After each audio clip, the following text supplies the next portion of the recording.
very happy to see y'all. Thank y'all for watching every episode, supporting us. We missed you. We back with an amazing guest. Now this dude, honestly, one of the hardest working people in music I've ever met. He's talented. He's a superstar. Hip-hop legend in the making. Let's go make some noise for the one and only, my brother Frank Knight. Come on. Oh my God, it's Frank. Yo, Frank does sound like a generic nigga name. Like, yo, who we got? Hove? Nah, Frank. We got Glizzy Knight. Glizzy Knight in the building. I'm never gonna not call you that. Yo, it's Glizzy. You should that's be your new. That's a new tag. That's your Glizzy, baby. Glizzy Warrior. This is Frank Knight, and then that's my variant. yeah. In the multiverse, this Frank Knight, and then this Glizzy Warrior. Oh, shit. This hot dog soldier. And Wiener Bishop. I don't know no more metaphors. This is great. This is so fun. This episode started funny as shit. Yeah, we did it. Woo. Oh, bro, I love you for that. Sound bites. Oh, my nigga. Yeah, hey, bro. Oh, shit. Whoa, dude, good to have you on the show, man. It's a pleasure to be had. Dude, first of all, how have you been? I always say this. There's always something to complain about, but there's more to be thankful for. All right. So what you thankful for? Yo, I'm thankful for life, for being able to breathe. It's it's like the generic political answer, but the real reason why I'm thankful for that because with each day there's an opportunity for action, and I've been able to accomplish a lot of things recently and just throughout my life. So I'm just thankful for that. Like I'm humble or got humility to that sense and to that extent to be like, yeah, man, nigga be like, yo, how you doing? And you're like, look, man, do you really want to? Like, this is not that episode. But I'm not like in a depressed mindset or anything. It's just, I'm really focused and I had posted something like 2 days ago. He said, how are you doing? And I just went through this whole rant. Dead inside. What about you? They ain't get shit from that. They was like, we just want to know. Exactly. Just, nigga ain't got a good in them. Like, nah, I wrote, I wake up grateful and dissatisfied. Okay. So I'm dissatisfied, but it's a hunger towards a dissatisfied, being unsatisfied, right? Because there's a goal. Yeah. And I'm glad to have that unsatisfactory, feeling. Exactly. Because it keeps you pushing towards the next level. Exactly. It's just like, so I don't view it in full, complete negative connotation. But a little bit negative. It's a little negative because it's to the point. It's like I need to hit that next threshold. Like that's what we talk about. Like I remember it was a 50 Cent line. Progress is a slow process. You know what I mean? So it's just. I didn't even know 50 Cent. I be quoting the 50 lines as a bunch of degenerate energies. Like. I do those too. Yeah, because that 50 line seemed like, oh yeah, 50 be down to earth. My 50 quote is, my grandfather told me, whoever you hang around with for no reason, as far as you go. What I mean is. Now that's like Power the Dollar before he got shot. Oh. So I'm a big 50 fan. So, okay. But yeah, so he has a lot of, that's where he got certain lines. He was like, here's a Jew, love your enemies and hate your friends. Because your enemies remain the same and your friends always change. So. Oh, shit. Yeah. Oh, we got a rapper. I don't think we've had a rapper like you, bro. This shit is real. Yeah, that felt underground. It felt like a nigga ain't got a haircut. Yeah. That shit was in black and white. Like. You're gonna title this episode "Need a Barber." Need a barber. You think I won't? I know you would. It's going on YouTube. Exactly. Need a barber. In need of one. in need of a cut. That's probably what I'm gonna call it. Cause that's metaphors right there. Yeah. Need of a cut of that check. It's just you know what I mean. Need of a cut. Need a slice of that. Come on, clever. Right. Yo, bro, we've talked about. How old are you? Me? You wanna know the truth? I'm sick of this shit. I'm be honest, Frank. I guess I be lying to people and shit all the time. Yeah. I don't keep it a stack. No one actually asks me, so I don't keep it a whole 100. I'm exhausted. We was talking about right before this, we actually started filming to give context. I've known Franco, so I'll give 2 contexts before I actually answer. Go ahead. The first context is I've known you a long time. Yes. I've known you, I want to say over 10 years at this point. It's close to it. It's not close been, to it's not been 10 yet. Because I met you through the Dean's List tour. Yes. Where I ended up hosting a lot of the shows y'all were doing. You and Scott Morris, a lot of my good friends, people I've had on the show, Quote, you know what I mean? So I've known you from then. Good friend, always showed love, booked me on shit. You booked me on some of my least favorite shows though. I'll be honest. Like, it's great. Some on my album release, you had fun. When was the album release? It was during like when we all still thought the world was ending. Outside? No, at the loft. Same place I had my birthday. It was at Fifth House. The backyard? I got blasted. I came in leopard. I don't know if you came in leopard. I definitely came in leopard. You hosted with Silver. Oh no, I remember that one. I got Oh man, I was blasted. Yeah, he was drinking shit. I was blasted. Look at me. Cause here's what I had to learn about your shows, right? And I'm gonna answer the question, but it's just your shows. I had to learn to be a little less professional because hip hop isn't that. It's that. Yeah, it's just like more aggressive. That's what. At least the culture I still frequent. Yeah, no. It's like I would go to the show because I remember one of the first shows. It was you and Scott. Yeah, booked me. It was like, yo, can you come host $50 or something? I'm like, oh, yeah, I got you, bro. At the time, I needed $50. Like, I was like, yo, I got you. So I came. It's like show at 7. I get there. Show not until like 9. Right? So, because I'm used to comedy clubs. Comedy, if show is 7, show at 7. Get there. Show don't start till 9. And it's one of those shows where there's a bunch of musicians and they all got their individual packs of homies there to support them. So I'm doing crowd work like a stand-up show. I'm like, yo, what's up? Blah, blah, blah. Where my nigga going on? I'm like, hey, yo, nigga, fuck your jokes. And even though they laughing, I feel hostile. Like, I'm in there like, oh, I'm going to have to square up. I don't even want to square. I'm little. I'm smaller than I am now. I'm sitting there like, oh, shit, all right. So it came up, and the show long. So, because it's wild. This sounds like a Scott show. But you was there to witness. Yeah, of course. Every That's time, my brother, I'm there. If Scott booked me and you was there, I always felt like it was your real call. I felt like you was the mastermind the whole time. I'll tell you something funny, but yeah, Scott the front man. Frank is the nigga that really make it all happen. And I'm at this show. If it started 9, it don't end till like 12. I'm tired. There came a point during the show where I'm like, I don't even give a fuck about y'all names. Coming to the stage, fuck, it don't matter. Next, you, whoever bought 7 niggas, it's you. It's really great.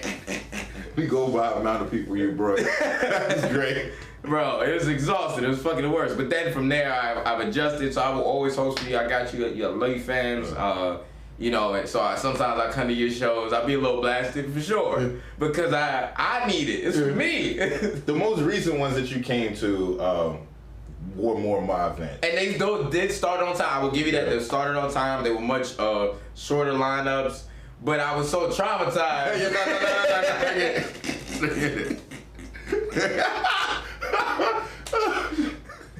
These niggas gonna be late. I will never be on time again for y'all. Yeah. Yeah, bro. But I am, you know, to answer the initial question of how do you feel, I'm just tight at the amount of, I will never stop grinding, but the grind continues is one of those statements that niggas you don't never really know. It's long. It's exhausting. Yeah. So it's just like a lot of like adapting I gotta do and just being like, yo, bro, I really thought I'd be a super millionaire by now. I just did at all times of my life. Every moment that I'm alive and waking up and I get to hustle, I also be like, I'm still not rich though. What's happening? Mm-hmm. So it's just that. It's just the frustration. The same way you're grateful, but you're also striving for the next thing. Yeah. I'm just like, I'm sick of this. Yeah. I want the money to equate to how I feel about myself.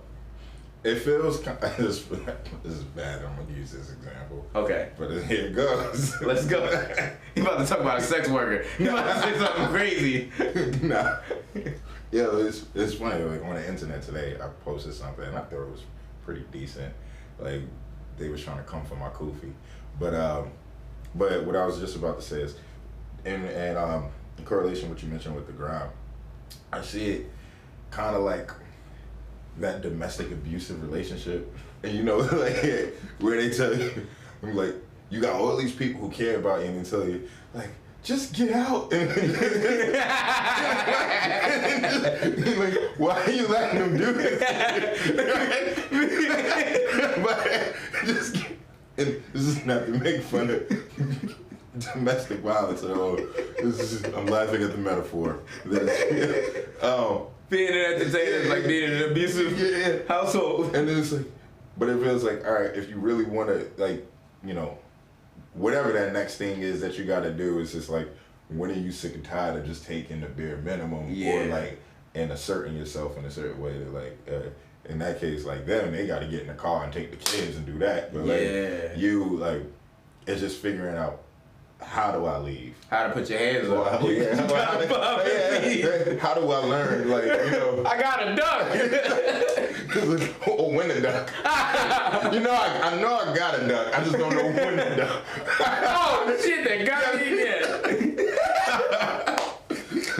But no, I agree. This metaphor is horrible. But bad. I do understand. I think that's just our friendship. It is.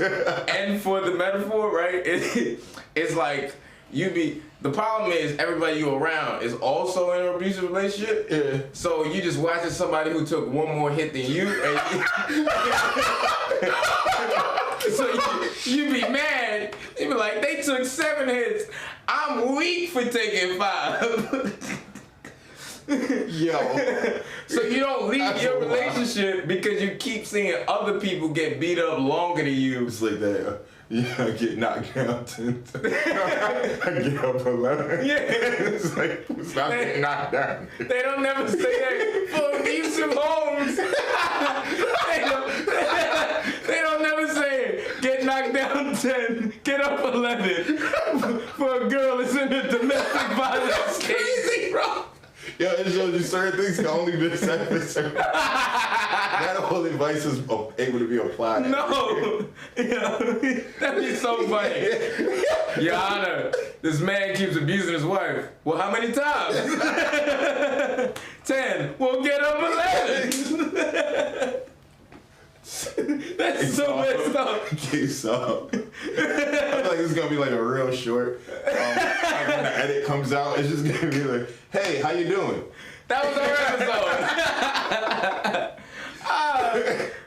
No, you know what? I'll keep it because this is a very honest conversation. This is like our phone call. Yeah, it is.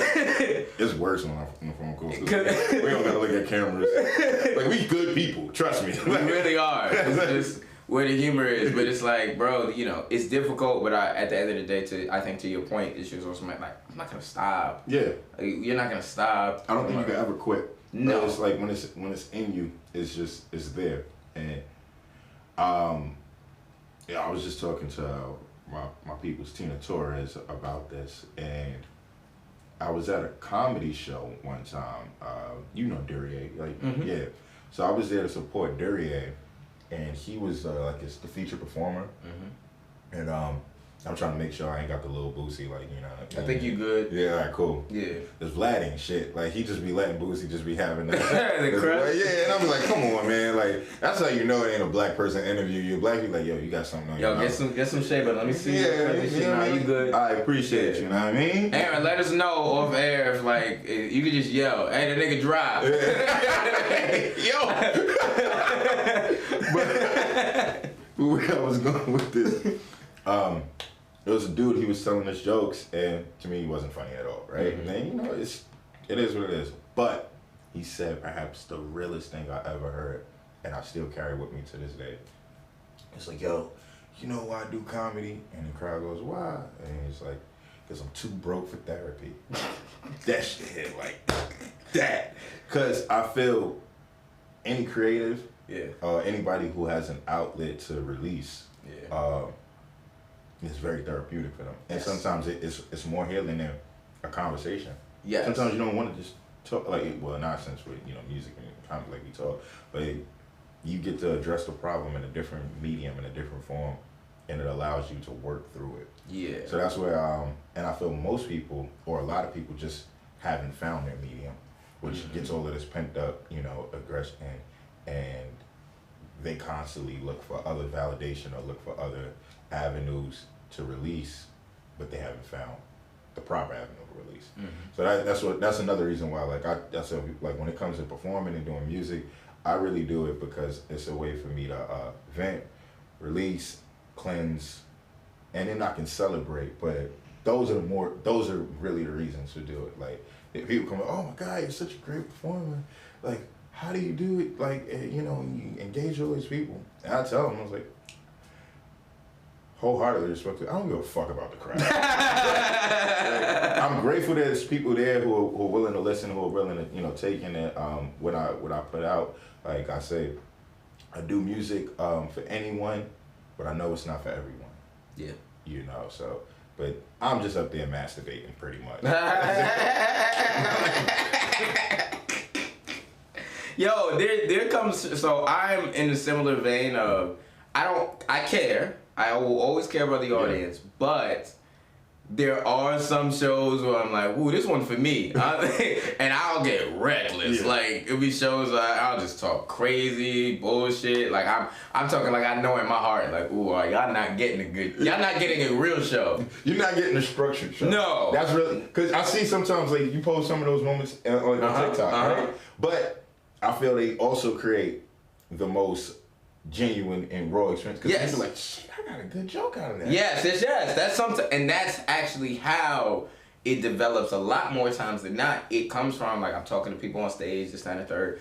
They tell me something random that sparks a thought, but I need to do that. I could every show do like a structured what I know works, but that eventually, and I think you know this as well, when you do what they know works, eventually you come to this point where it's like, they think they can expect and anticipate the same thing. So they stop really being excited to see, because you don't give them nothing new. You have to challenge yourself. You have to show them you can lose for them to be really excited when you win. Oh shit, that felt deep. That was hard. That was hard. God dang. Look at my autism kicking in, manifesting when it need to.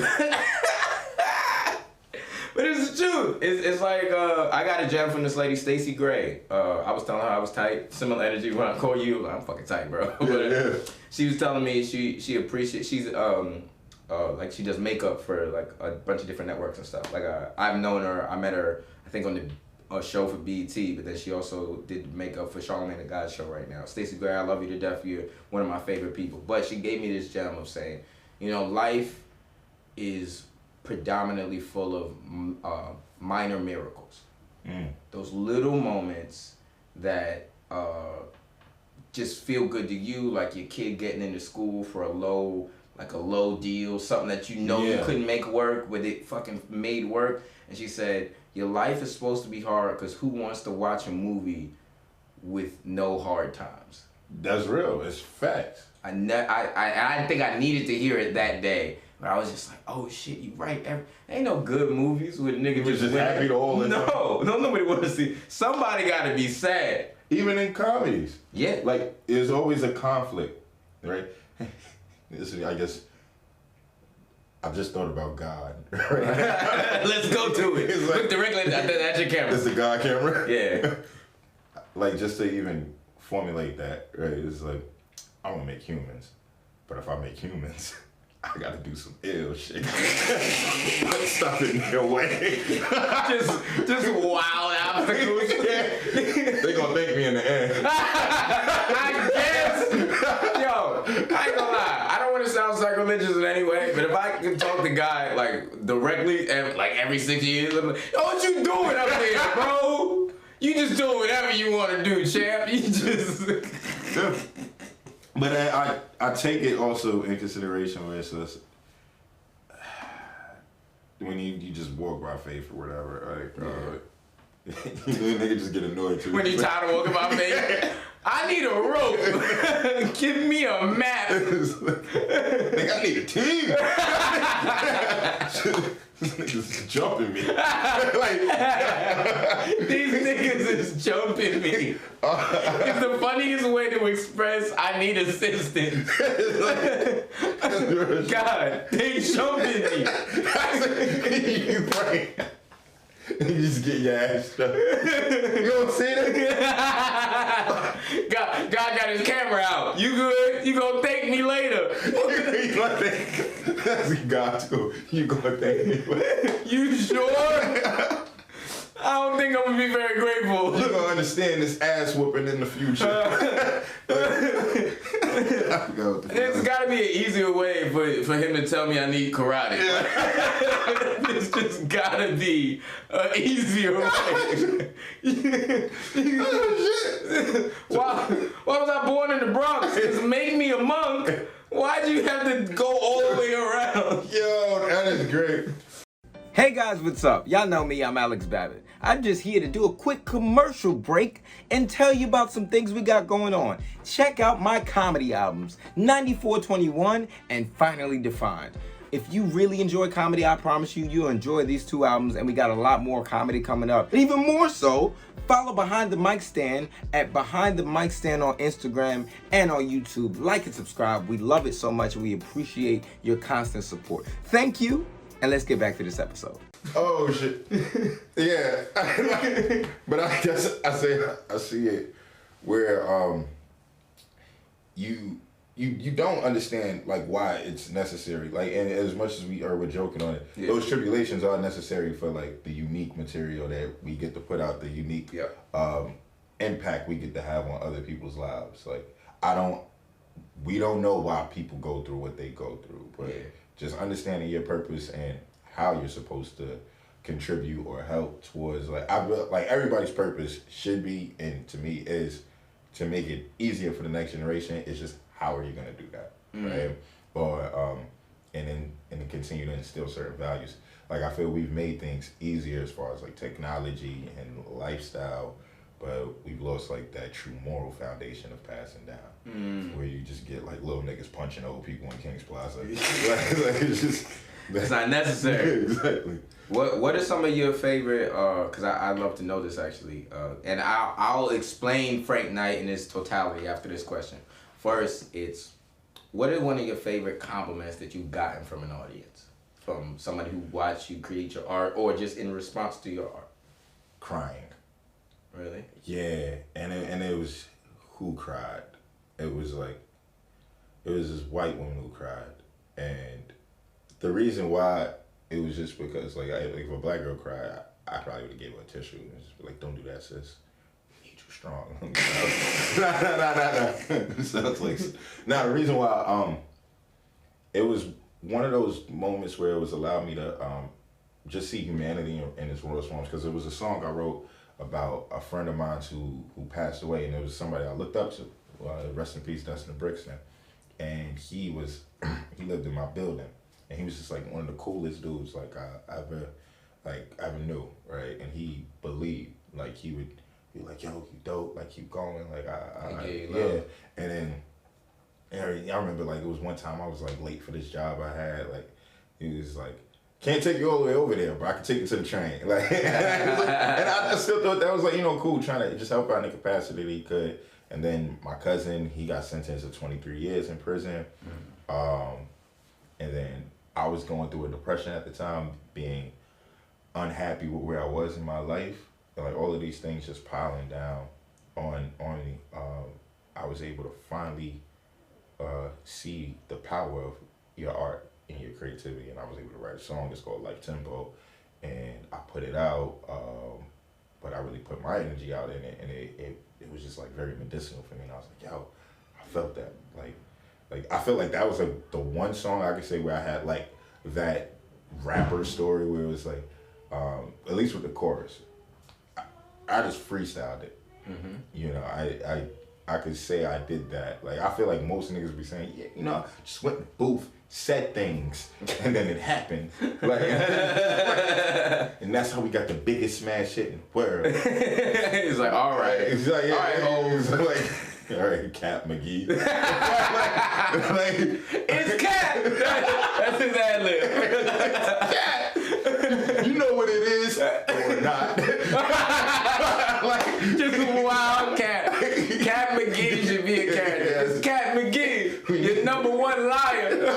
You can't say that. And that's everything is just like uncertain. I'm on fire, or am I? Might be cold. Who knows? But so I just remember like the first time I performed it was somewhere. I had a 2-song set, and it was a show at the Delancey. This was like 2013, and I was gonna do that, and I had wrote this love song type of joint. So I was like, I'm gonna go through this. And now understanding set structure, it does not make sense to do a song like that and then end off on a love song because of that, just the record. But because it's how intense it is. Exactly. Mm-hmm. So I was like, all right, cool. I'm gonna do the this next record, and then the crowd was like, nah, do that shit again. And I was like, niggas want an encore? Do they really want more? Like, he whispered, do they really want more? And I did it again, and the energy and the reception was so great, and I remember performing it, funny enough, at the Delancey probably a month later, and then that's where it was girl in the crowd, and it wasn't even a lot of people there that night. And I remember she just kept getting closer to the stage and just started tearing. And the thing that went through my head was judging a book by its cover, yo, you don't even live in my hood. You don't live my life. Why are you crying? Mm-hmm. And she was like, yo, I just felt it. And where I just feel the words do matter. Yeah. But with the energy and intent and the frequency, when it could just reach people of all walks of life. I remember it was a Russell Simmons statement or quote where he was music, hip hop music has done the biggest for race relations in a short period of time than the whole civil rights movement. Now that could be a stretch, but I get what you're saying. It's somebody could say, I hate black people, I hate Hispanics, I hate this person, but everybody love a Michael Jackson song. Yeah, yeah. And it's just damn, can I fully be racist? Nah. It's that one nigga that got that. Yeah, and for our generation, people like 50 are it's hard. Yeah. It's hard for you to say yo in the club. It's always gonna be one song, and then because then it'd be yeah, you did something that that resonates with me, and you and I feel the same could be said especially black. We always find our favorite white people we do. We got a list. Yeah, exactly, right. But that was one of those things where I got to have a human experience, and it doesn't mean that I know there ain't prejudice issues of separatism, which I feel that's really some elite thing, because what matters more than color is the classism of in currency. That's really what it comes down to. If we all really did join together financially, exactly, or just in unison, and just be yo, we know y'all doing some bullshit. Because there's trailer park poor white people, there's there's impoverished blacks, there's impoverished Hispanics, impoverished Asians, and if you all look through different sectors, I try to hit people with nobody's pain is greater than nobody's pain, right? Mm-hmm. And you shouldn't belittle someone's travesty because you have went through your own. It is what it is. Nigga, I'm hurt, you hurt, but we gotta figure out to make something work. And who's really our opposition? And it's really some of leadership. Because if I could keep a certain amount of people at a very base level, and have them fight amongst each other, they gonna forget I'm the real enemy. Yeah, I don't even know how I got here. You just asked me about. Nah, look at God. Look at God working. God did. This might have been why we had to get fucked up so much, just to get to this point. Yeah. I don't know why you had to go this far. Just all right. That's where it came down to, because I guess that the root of it, right? Mm-hmm. When you asked me the greatest compliment or response and reaction. And I was her crying because I got to see that. And it's been certain moments in my life where I got to experience and retrain myself in my perception of, just I'm human, bro. And you're human and whatnot. It doesn't mean I'm gonna be some token Sambo. It's just yo, you got shit going on, I got shit going on. We don't need to beef. We don't even need to like each other, but we should just understand, yo, we all innocent. Exactly. Respect each other's boundaries or whatever, and just things of that sort. The other time I could experience that was when I was in France, and I remember we were all eating at the table, and it was every shade, bro. And I didn't see like not one uneasy like feeling. Like, these niggas ain't even have forks, bro. Like, what do you mean? French people don't got forks? Where we was at, French people got forks. You just need that. Frank Knight says the French don't have forks. There's a deficit in the forks. I knew the French didn't have forks. It's ridiculous. Exactly. I just ain't been there and I want to go. That's why I did really dope. Okay. But we were in actually the countryside, and it's funny when they was pitching it to me because you know how like New York is like we don't give a damn about like Times Square or like Ellis Island. I think we should like every New Yorker should experience it. We were like, hey, that's basic. Yeah, I went there for the first time with my mom during the pandemic to the Statue of Liberty. Yeah. And my mom was like almost 60. She was like, I've never been here.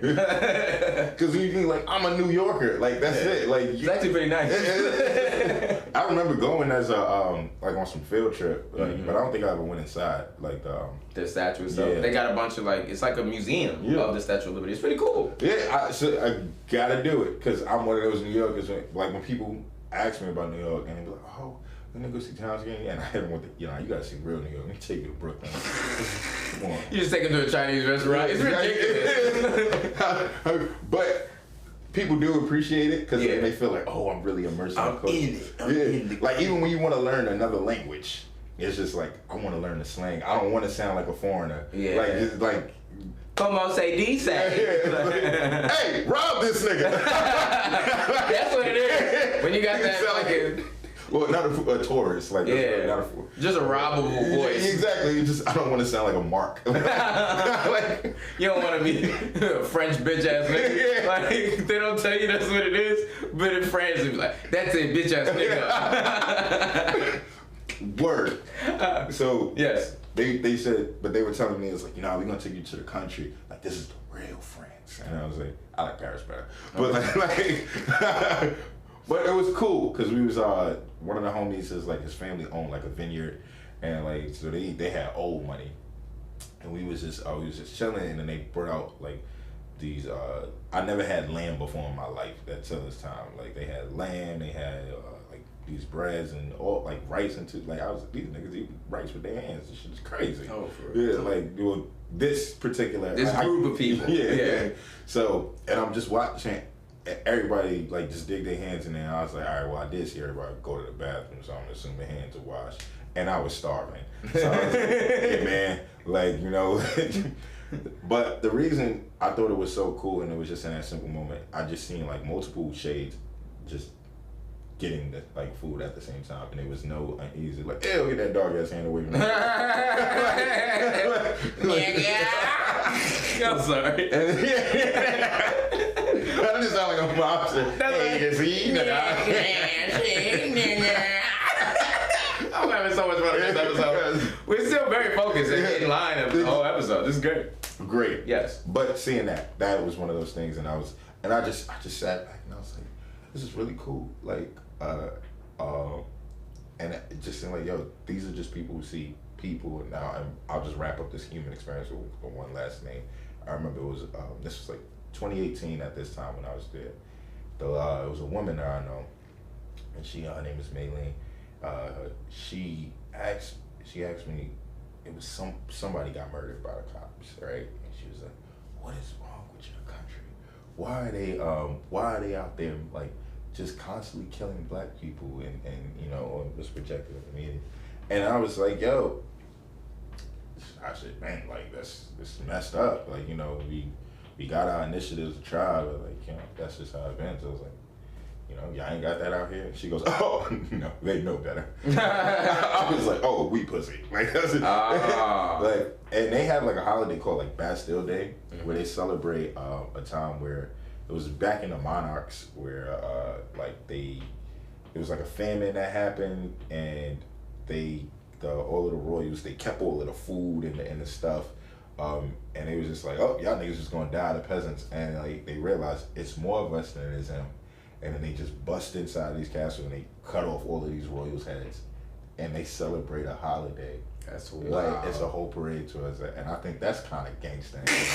Like, that's just, like, imagine if we had, like, a holiday. Oh, well, you see, we got, like, Labor Day parades, but imagine, a Nat Turner parade. I know exactly what you're going to reference. We all know that one nigga that killed a lot of whites. Everybody. Yeah, one good day. Yeah, the Nat Turner day. We know. Yeah, this episode's getting canceled. You ain't going to have this one. It's too much black love. But I do understand your point, and you know, hearing a lot of the themes you kind of touched upon were the best moments for you were when you came together with a group of people. Yes. And when you saw the, like you said earlier, the human experience. It wasn't artists against the world. It wasn't Frank Knight in his bubble of artistry and all that. You like, nah, these people got me. They came from my mindset. So that's fire, bro. That's absolutely cool. I don't know what's happening. We'll be fine though. You might not be able to hear it on the cameras, but just like it sound like the Pixar, you know, the Pixar. Yeah. It sound like the Pixar light is practicing behind us. I thought it was the old nigga that challenged Bill Cosby. Wait, oh, Chalala? Yeah. He's still in the back. Watch when he gets out of prison. Chalon. You see, Bill. Cosby, it's you. I love this, bro. All right, so to give people context on you as an artist, you're a rapper, writer, you know, you put together shows, showrunner, all this other stuff. You do so many things. You recently, if I'm not mistaken, got to open for Jordan Lucas, and I thought that was so cool. Is that true? Is it true? I had to make sure. What's that photo? Yeah. So it was a deep fake. Like, yeah, that'd be crazy, bro. If your editing skills are just fine. Like, yo, I think niggas might do that. They might deep fake themselves open. Yeah. I probably gave scammers like the next one. Yo, I told with everybody. Me and Weezy. Me and Usher on the road right now. Yeah, like, I was able to do, so Jonah and his team have this app called Tilly. Like, you might want to bleep that out. I don't know if because it's not out yet? Nah. Oh, promo? I want the money. Sponsors. But nah, like I think the Tilly joint is pretty cool. Like it's still in its like early phases, and it's a joint that they created to give independents opportunities that they normally necessarily wouldn't have, right? Or it's hard for them to gain accessibility to. Like I've been fortunate enough to just accomplish a lot of things, and I'm glad to have that on my resume. So with the Tilly joint, I had seen an ad on Facebook, and it was like, you know, perform with Jordan Lucas, and at one on his ADHD tour, and I was like, all right, let me just click on this ad. Y'all got me. So then I seen it was the app, I downloaded it, and it was like $10 subscription. I was like, that's how you get there. Nah. But it's for the opportunities that's being offered, I thought it was like, it's more than reasonable, because it's not like I think about like a Sonic Bids or a Reverb Nation back in the days where they'd be like, you had to pay for like, you had to pay for each individual opportunity you wanted to submit to. Yeah. And you necessarily wouldn't always be chosen to decide to. So you just pay the subscription, and then he had all his tour dates on there. And you get to select, like, so, and then there would be, and then there's other opportunities, like he got one coming up, get like a feature from Benny the Butcher, get a beat from Boy Wonder, like these yeah, so like these are the joints on the app, and I submitted to multiple joints, like I was like, yo, it is what it is, like, and then I forgot about that I did it, and I was running the event because we were preparing a fashion show that we were doing for New York Fashion Week. And we were doing the rehearsals for the models, and I sort of emailed it, and it was just mad simple. It was like, yo, where you based out? I was like, you know, this app is like just started.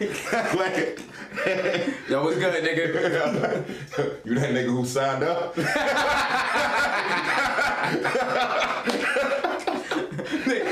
You so nervous, you're like, maybe. I had to look at the email, and it was like tillyapp.com. I was like, alright. I ain't trying to be one of them dumb niggas who keep getting their page hacked from IG. Like, stop clicking links. Like, You're not gonna make $1,000 with ease. There's no way to do it. It's like, but so then I was like, yo, I'm based in Brooklyn, and it was like, oh, you submitted for PA. I was like, yeah, but I submitted for mad things. I'm with whatever. Frank, oh ho. I'm down for whatever. You say you got $50? I need $50. I need $1. $1 is what I need. Hey. But it was like, yeah. But what you call it? Then it was like, all right, cool. Then I guess I was like, all right, I guess I'm accepted for the VA joint. And then they followed up and they was like, yo, send your song and this is where you're performing at. And I was like, oh snap, that's pretty cool. And it's not necessarily like you had an opening set. Mm-hmm. He did something I found that was very unique. Like you do one song, but he brings you in the middle of his set. Oh, that's fire. I think, and that's it. I think even better. Exactly. But you know what's so hilarious? I think, as I mentioned, like y'all perform for myself, right? Mm-hmm. Like majority, and I do perform for others. But I was like, damn, I gotta select one song. I was like, and you want the right song to resonate. To showcase. Exactly. Because I noticed, I submitted like 3 to 4 different songs, and it was crazy because I was building with the dude who told me, he was like, yo, I selected your joint. I was like, oh, where? I was like, what song did you pick? I'm curious. And he was like, if you say the names of the songs you submitted, I can tell you. So I was like, I submitted Only 16, Rent Party, I Know. And then he was like, I Know sounds familiar. I was like, it got like a trappy bounce in the cadence. He was like, that's the one we picked. And when I was there in the green room, I remember it was the artist. He won the Minnesota one, mm-hmm. but he was able to open up for this Philly show. Yeah. So then he was telling me, he was like, yeah, they told me what song to like select. Like I was like, that's crazy. These niggas ain't asked me what song I'm performing. I was like, I emailed them, but he was like, yeah, nah. He said they told me. He was like, I was gonna do something like bouncy and and he said, you want people to resonate with you. Yeah. Like if you got one song, you want to like I think like lose yourself like right. Yeah. So and I was already debating because I was gonna perform I Know, and I was like. No, like I say ill shit in it, but I feel sometimes people get so caught up in the antics of my performances. They'll cause you be on the floor and all that. It's just a bunch. Frank be doing flips. So they be like, yo, and like I remember the song I got, Black Power and Groovy White Girls. Like most people just think about the one part that I'm not gonna say right now. Okay, I'm gonna play it. But. I remember I rapped it slow for somebody because it's also like a double time cadence. And he was like, I didn't know you said all of that. Like you articulate very well, but like, I'm just so used to doing this. I didn't know. It was like meaning. You put your heart in this thing there, champ. I was busy doing this. That's why I was busy doing this. So what I know, like and then the funny thing with I Know, I talk about when I was like 15 selling crack and shit like that in the song, like but like there's like the accent mark in it, like or the accent used where people just be like, oh, I love saying I know like I know. So people just like that's all I know, like and then I see you do a front flip or something like, and it just it is. But in my head I was like, yo, maybe I should do Only 16. But then when homie said that, I was like, all right, I feel like it's a message. So when I went to the DJ and I was like, yo, you got my music? Nah. I was like, all right, cool. I was like, he was like, you can airdrop it. So I was like, I'm sending Only 16. Okay. And I felt like that was the better choice. And it was because in Only 16, it has more of a nostalgic boom bap hip hop feel to it. And Only 16 with an M16. Yes. I remember that record. Yeah. Come on, bro. I'm a fan too. Come on, bro. I'm here with you. Yeah. He didn't think I knew any of the shit. Yeah, I know some of his jokes. Come on. Some of the old ones. He don't know new shit. Then I'm good. I definitely don't know the new shit. Come on. But the old ones, I still tell the Hennessy and white wine joke. Oh, okay. That's a classic for me. Thank you, bro. No, thank you. But doing that, Oh, is this to wrap it up? Yeah. We got the call like 15 minutes ago. Yeah. I'm here with it. I got you. I know how I'm gonna do it. I've been seeing this nigga lean. Yeah. I feel like he's really like, Aaron, like, yo, we running out of film. No, I know. You keep saying, but like I'm enjoying this so much. I'm trying to figure out an organic. I got you. Okay, let's go. Now that we know where we at with it too. Yes. So yeah, doing Only 16. And it was like, man, we never had nobody really do like a boom bap record. And I was like, this like the music you make. I was like, nah, I make all types. And I was like, but that felt right. And people like, it was so cool because of the audience. People asking me to like just come up. They just asked me to sign things. Like I've signed autographs on the road before, but I'm always just appreciative of that because like I've done shows with Immortal Technique, Tech Nine, and J Electronica. So like and just a bunch of other people, but. I really enjoyed this Journey show because I like what he's doing with the app and how he's trying to give those opportunities. Him and his team, because it's more people behind it than just him. So I don't want to, we just know the name, so I don't want to just like, I want to spotlight him, but also spotlight everybody else involved in the joint. But yeah, man, it was pretty cool. Yeah, hey, I feel the way you rapped it because he's like, yo, I got more to say with the footage. Footage is. I'll leave with this last thing, man. Right. And Frank, I'm gonna have you back. Like, I'm gonna have a version of this show where we have people back because I know you have so much more to share and give, and like you have such a well-versed story that I've always been inspired by. Your work ethic, it's meant the world to me. Especially. Because I met you and kind of the whole Dean's List. I put you in the Dean's List crew. I wholeheartedly jacked the Dean's List. Like I was making sure it wasn't nothing on you. Thank you, man. Come on, that's man. all right. Just wipe it just in case. You know what I mean? Yeah. Yo, Aaron, Photoshop. This nigga's an amazing editor. Yeah, he is. And musician. I put you in that crew. I've come up with y'all. Like y'all are like the counterpoint to like me grinding in comedy. I know y'all just grinding music. Yeah. So like I love and respect you wholeheartedly. Last question we do on every episode. This is your camera. If you got a note to give someone who is inspired by this interview, whether it just be our relationship, how you talk, how you go through the world, they think like you, young you, old you, they are resonating with you as a person. What gem would you give them? Regardless of whatever you're doing in your life, you're creative, you're an artist, right? There's an art to doing anything. Don't act as a starving artist. And a starving artist in the sense of trying to find success through other people's standards. Understand that you shouldn't chase your dreams, you should manifest them. When you chase something that's trying to get away from you, if you put time and anything and energy towards your craft, towards something that makes you happy, you're making it happen.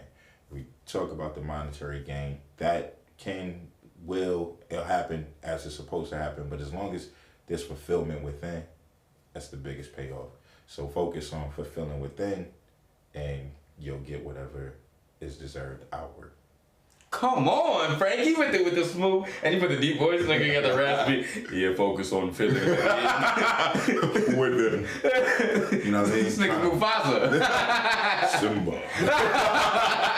Yo, bro, I love you, man. Thank you again. Yo, I would love to do this live. Yeah. Let's make something happen. Okay. And yes. Yeah. Ladies and gentlemen, that is our episode of Behind the Mic Stand. I love you. I appreciate you so much for every episode that you watch until the end. I'll see you next time. Peace.